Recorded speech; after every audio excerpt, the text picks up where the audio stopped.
Саламатсыздар, кітапсүйер қауым. Мен Айтмұхамед Орманбетов мектебінің 7-ші сынып оқушысымын.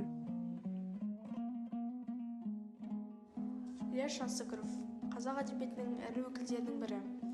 Сөз өнер арқылы халықтың мұңын, шындығын жеткізе білген ақын. Оның шығармалары өмірінің өзінен алынған терең мағынаға толы. Оның бірі құлагер поэмасы. Құлагер поэмасы жай ғана жүрек ат туралы шығарма емес, бұл көреалмаушылық пен әділетсіздіктің, қастандықтың көрінісі. Поэмада құлагердің тағдыры арқылы ақын адам бойындағы зұлымдықты, қызғанышты әшкерелейді. Құлагер поэмасының қысқаша мазмұны. Поэманың бірінші тарауы ақан серінің туған жерін суреттеуден басталады. Ақын Көкшетаудың әсем табиғатын ерекше шабытпен бейнелейді. Бұл тарауда туған жер тек географиялық мекен емес, ол рухани орта, еркіндік пен сұлулықтың символы. Бір күні үлкен ас тойда бәйге ұйымдастырылады. Бұл атақты Сағынай байдың асы еді. Бұл байлар мен боздар жиналған, намыс пен бақ таласқан үлкен жарыс.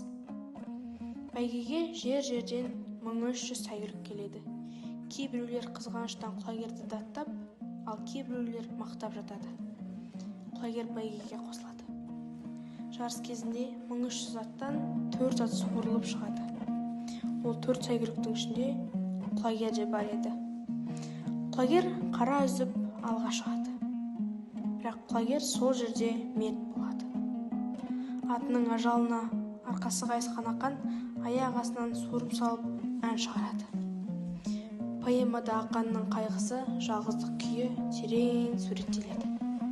Құлагердің өлімі тек бір аттың қазасы емес, ол талантқа, сұлулыққа, еркіндікке жасалған қастандықтың белгісі ретінде беріледі.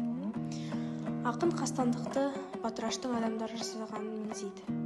Батыраш бай, атақты ат иесі. Құлагерден жеңіліп қалудан қорқып, қызғанышта бой алдырған адам ретінде суреттеледі. Құлагер өлсе де, оның рухы мен ақынның әні халықтың жүрегінде мәңгі қала береді.